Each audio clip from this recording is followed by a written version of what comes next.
Okay, at this time, I'd like to call the regular meeting of the Board of Education of June 12, 2024 to order at 6:32 p.m. Andrea, can you call the roll, please?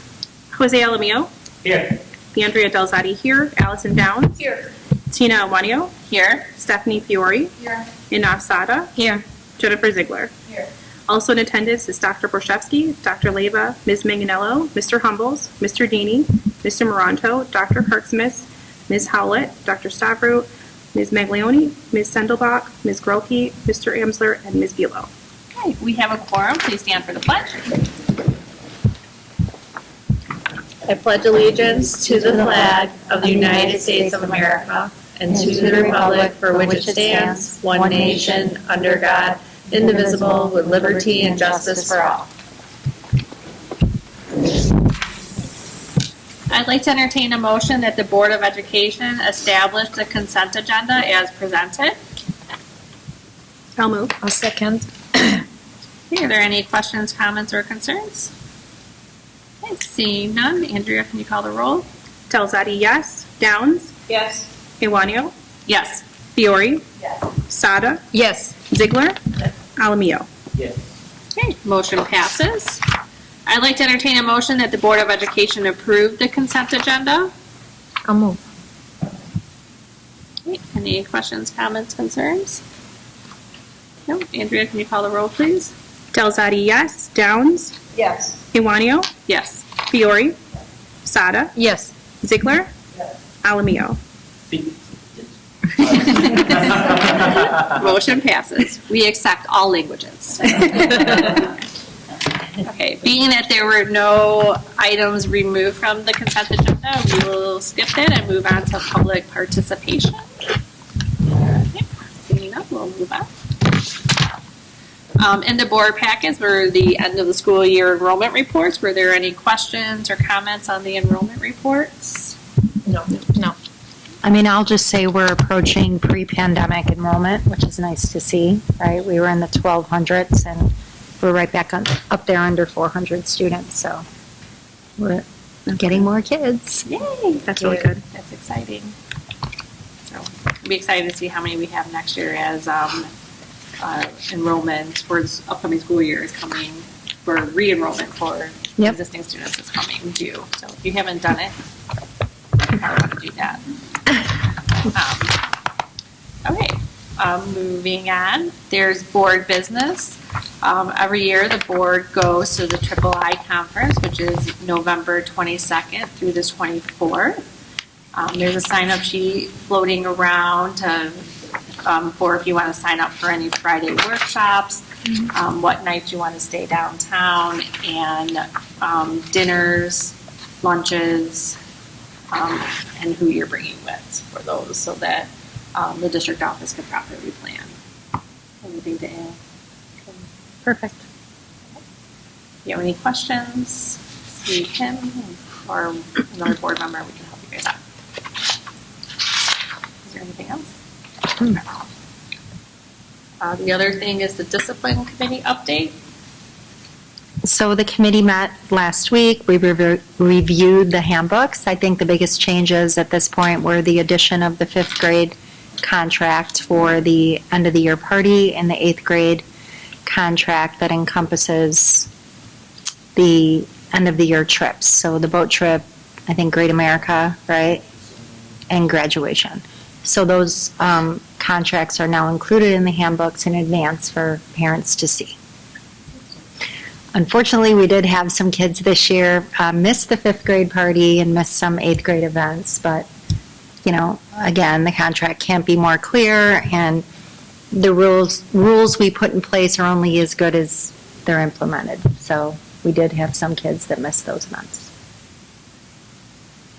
Speaking of which, graduation this year was outstanding. It was beautiful. It was really nice. So very outstanding job. It looked gorgeous. I love that everybody was together. So good job. Yep.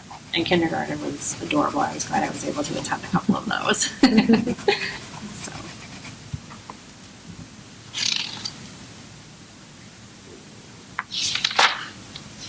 Okay, there is no old business information, so we'll skip that. New business information, student achievement. I believe you guys have a presentation for us. Yep, we're really excited. The principals are going to share how our students performed on the spring math assessment. Again, speaking of pre-pandemic, we are finally at a place where we're having conversations that we were having before COVID, which is very, very exciting. So Tina and I talked today at length about that. It's taken us about 2 years to get back to where we were, and we're proud of that. That's a really big accomplishment, and you're going to see it here in this presentation.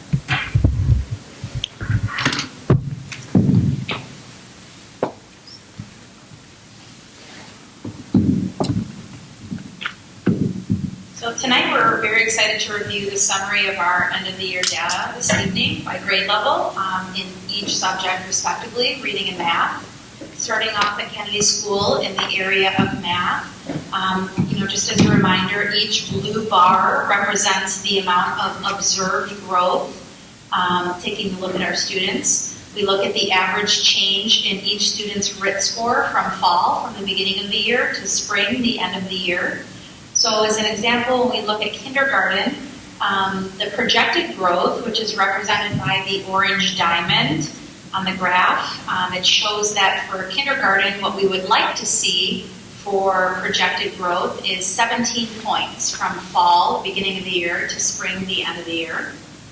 You see that the blue bar is much higher than the orange diamond, so we can see that our kindergarten students made above average growth in the area of math. The same is true for our first, second, and third graders. So since the typical growth varies from grade to grade, it's important to remember that we really shouldn't compare growth of grades just by the relative height of the bars. We want to really compare students with other students across the country, and we look at student norms. We look at the percentage of students who met or exceeded their spring target by the end of the year. So each student receives their own spring target for an end of the year. And the table on the bottom right-hand side shows the percentage of students at each grade level at Kennedy School who met their spring targets. Really, ultimately, our goal is for every kid to meet their individual target. That means they were met at their instructional level. So we're really proud. 95% of our students in kindergarten met their spring targets, 89% in first grade, and then 88% in both second and third grade met their spring or end of the year targets in the area of math. When we shift over to reading, again, we're really proud of each grade level's growth. You can see that the blue bar exceeded or is higher than that orange diamond, which is what we project the growth to be for that grade level in the area of reading. And again, when we take a look at the percentage of students who met their end of the year targets, this shows that the students were met at their instructional levels in reading. We see 90% met targets in kindergarten, 77% met their end of the year targets in first grade, 74% met their end of the year targets in second grade, and 75% met their end of the year individual targets in third grade.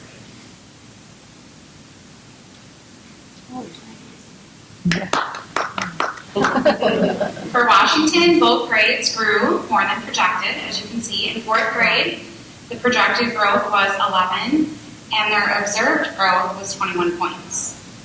The projected growth for fifth grade was 9, and the fifth grade students' observed growth was 17 points. So in both grades, the number of students who met their spring target was above the percentage that was expected by NWPA. So for fourth grade, 88% met, and for fifth grade, 78% met. For Washington, reading, both grades also grew more than projected. In fourth grade, the projected growth was 8, and their observed growth was 15 points. For fifth grade, the observed growth was 7, and the fifth grade students, the observed growth was 10. Again, in both grades, the number of students who met their spring target was above the percentage expected by NWPA. So for fourth grade, 82% met their spring target, and fifth grade, 66% met their spring target. At Lincoln for math, we did really well. As you can see, we exceeded that bar. On the orange. We were expected to grow, eighth grade was expected to grow 5.4, and it actually grew 13 points, almost triple what was expected. The same is true for 7th grade. They were supposed to grow 6.4, they went up to 12. And 6th grade was 7.9 to 14 points. As you can see, 85 6th grade percent of their target, 7th grade 84%, 8th grade 87%. So they definitely locked it in there.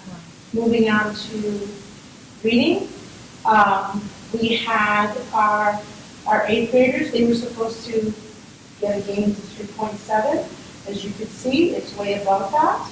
And the same holds true for 7th grade. The 6th graders, we need to boost it. They still surpass what they were supposed to get, but we need to boost them up a little bit more. 64 met their target in 6th grade, 7th grade 71%, and 8th grade 67%. So this is a very telling chart in regards to math. This gives you the student growth summary, highlights and compares all the student growth with social schools across the nation. So the conditional growth index is useful because it compares the growth between grades or groups. A value of 0 means that particular grade level growth met the projections expected. You will notice that all grades in SB 81 grew more than expected in spring of math. If you look at the percentile, 99% K to. So wow.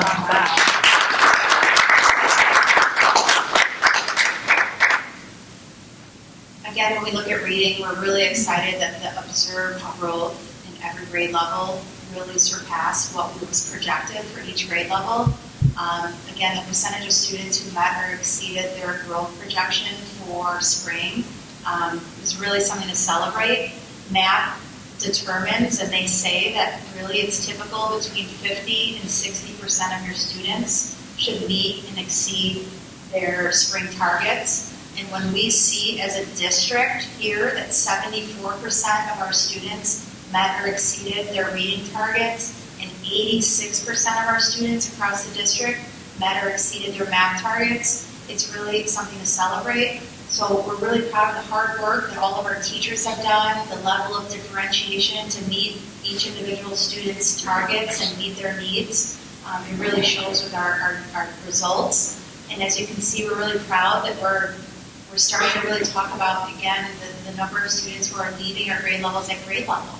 And really sending students to that next grade level, meeting grade level expectations, and we're really comparing where we were before the pandemic. So proud of everyone's hard work, all of our teachers, all of our teaming and collaboration and differentiation. So thank you.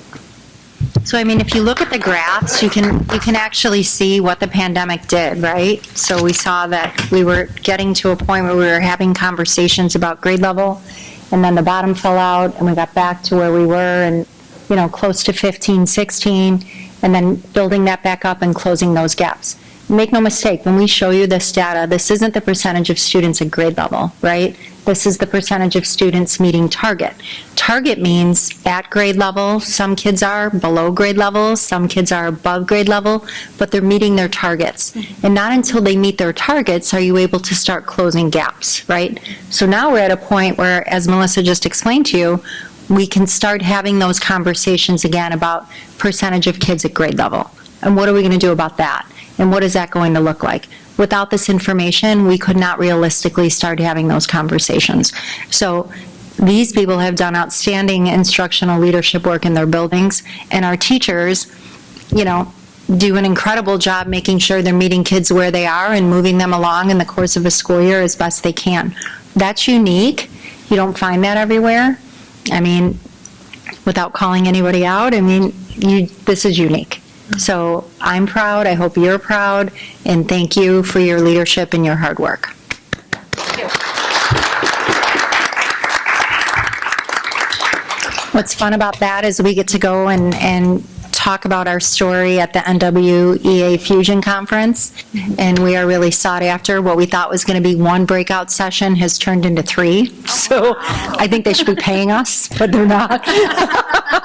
So congratulations. I'm really proud of all of you. Thank you for your work. I mean, that really is amazing because because when we saw the winter data, right, we were a little worried, and you guys really pulled through.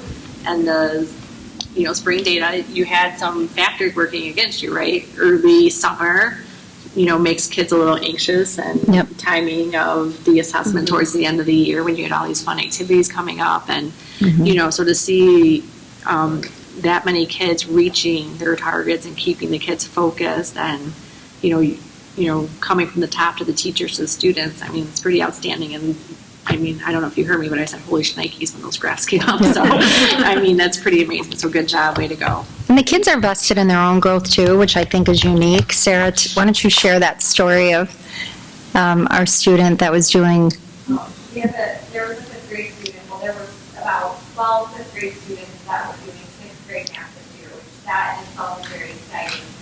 But one of the students took it, and she finished, and she had scored like off the charts.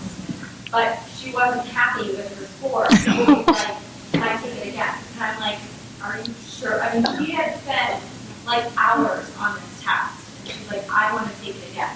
So she came in and she sat in my office, and there were questions that she would look at, and she would be like, I don't know how to do this. And I would be like, I don't know how to do that. What do you think you might do? What do you know about integers or whatever? And she scored in the 99th percentile of 12th grade as a Wow. So my point there is, right, that's a kid above grade level, right? Yeah. And those kids often get lost in the shuffle. So Tina has, go ahead. This one child came in similar, just, can I take it again? Someone else came up and he goes, stop, sit.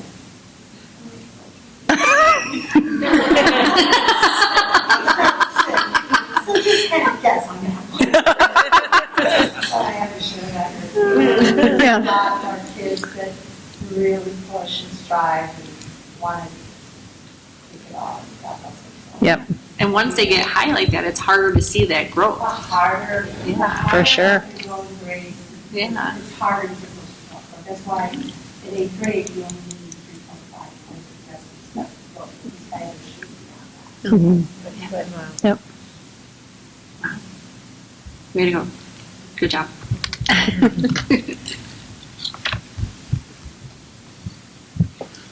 Right, so moving on to our action items, we have our first motion. I'd like to entertain a motion that the Board of Education approve the resolution 2404 authorizing payment of the June 28, 2024 bills as presented. Second. Any questions, comments, or concerns?